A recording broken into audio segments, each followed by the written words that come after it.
This is my recap and reaction to Sister. Wife Season 19 Episode 14, and I just have to preface this by saying this is probably a filler episode. In this episode, Kody and Robyn go on a date in an act-looking restaurant. Kristan has an engagement party, and Meri tells more friends about her breakup. It's like a breakup gossip tour. So we start in Flagstaff with Robyn and Co. Looks like they'll finally have the main storyline this episode, so buckle up. And it's probably going to be why this episode is boring. Maybe Robyn and Kody are going out on a date at the same restaurant Janelle and Kody went to earlier in the season. Total yellow.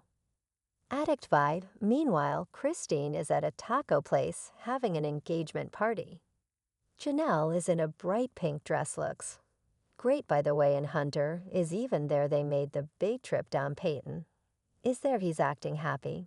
But he also says Mom has been dating this guy for like 10 seconds. I spy the fact that Peon is not really okay with this, but is keeping up appearances for the cameras. By the way, Christine's daughter Jendlyn is nowhere at any of these events.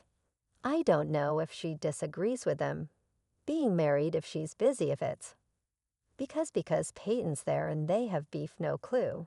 But we will see that Jendlyn actually was not at Christine's wedding, either blamed it on some tests. So kind of strange though. Early on in the evening, Christine immediately spills taco dipping sauce on her white dress. And Janelle rescues her with her Tide pen, and David won $5 because he bet on that happening. Then they cut into their own faces on a cake they're both so excited about, and guess what? Meri is with more of her friends, because at this point that's who she's with, that's who she's filming with.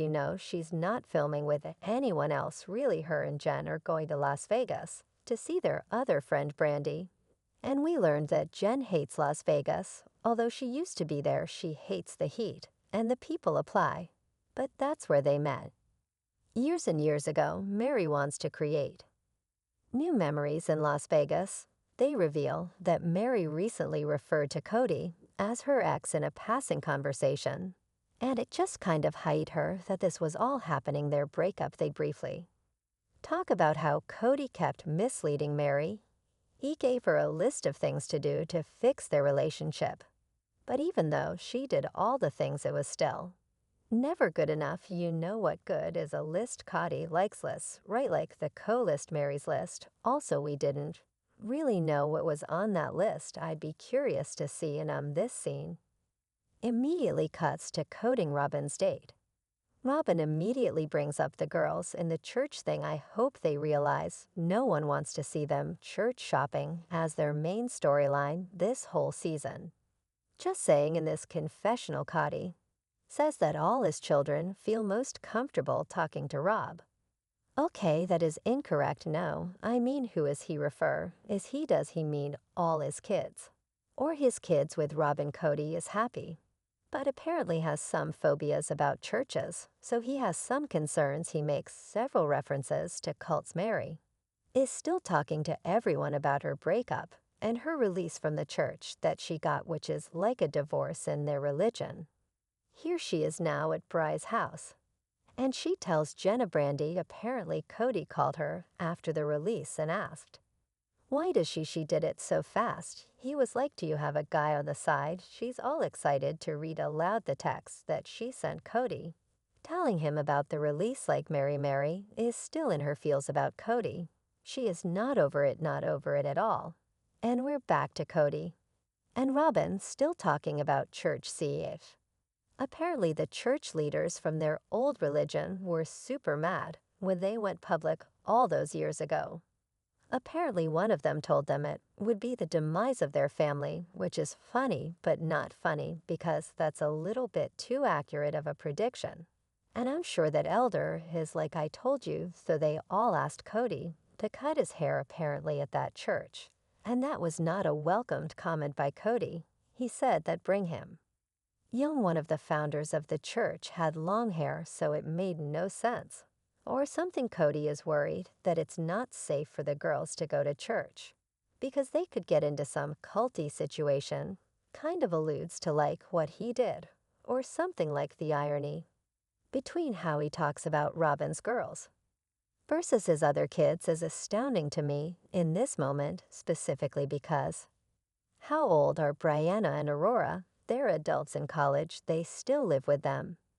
And meanwhile, he always insisted that his other kids move out once they were adults. He also says he worries about them being, being a safe parent for them, like a safe place for them kind of thing, but he won't even try to fix things with the others, let alone be a safe place for them, right?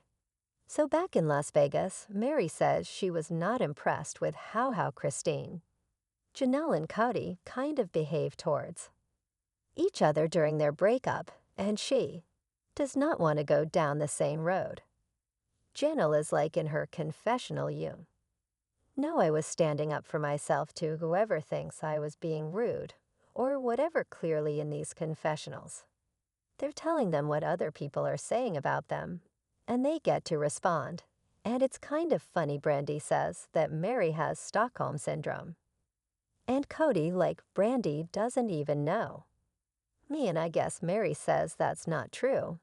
Etsach and Kody asks Robyn if their relationship is okay. Do they need to talk about anything? But Robyn just wants to make sure that he's also okay with her going to church. He's apparently not okay with her going alone without him.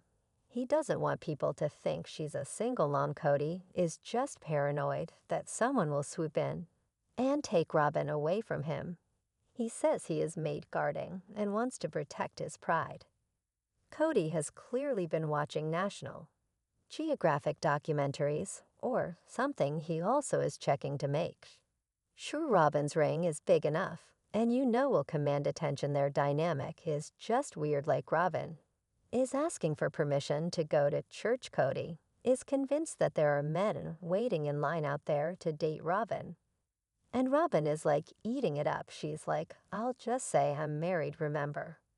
When Robyn used to say that she did have a lot of suitors before she committed to Kody. I guess this is a whole thing. I mean, you tell me, guys. If any guys watch this video, do you think there's a line of men trying to date Robyn? And now, finally, we're with Meri. She's still at her friend Bry's house. And Brandy says that she's always seen that Kody favored Robyn. Why didn't anyone say this before now? They're saying it right. Come on, she says that she doesn't understand how Kody turned into him being at Robyn's house for years. And Meri says that she was always calling Robyn at that time during the pandemic, and Robyn wouldn't even call back. Robyn did not go to Meri's mom Bonnie's funeral, and it was just very hurtful for Meri. And Jen says that a bunch of times Robyn wasn't there for her, so Robyn was not being a good friend to Meri regardless of how she, I guess, made it appear on screen. It was a one-sided friendship. It sounds like Jen gets frustrated, because Kody and Meri had this breakup conversation with Robyn there, and apparently later on Kody was saying how hard that conversation was for Robyn. For Robyn not marry Robyn, which is the weirdest thing ever. And so, in the final scene, Meri goes back to the cul-de-sac. She says she feels anxious, but that she's way beyond it now. Do you think producers are making them go to the cul-de-sac to reminisce this season? This is the second visit to the cul-de-sac. Just saying. Meri jokes that she got married once, divorced twice. And that concludes Sister Wives Season 19, Episode 14. I hope you guys are having a good week. And it's almost a holidays. Bye.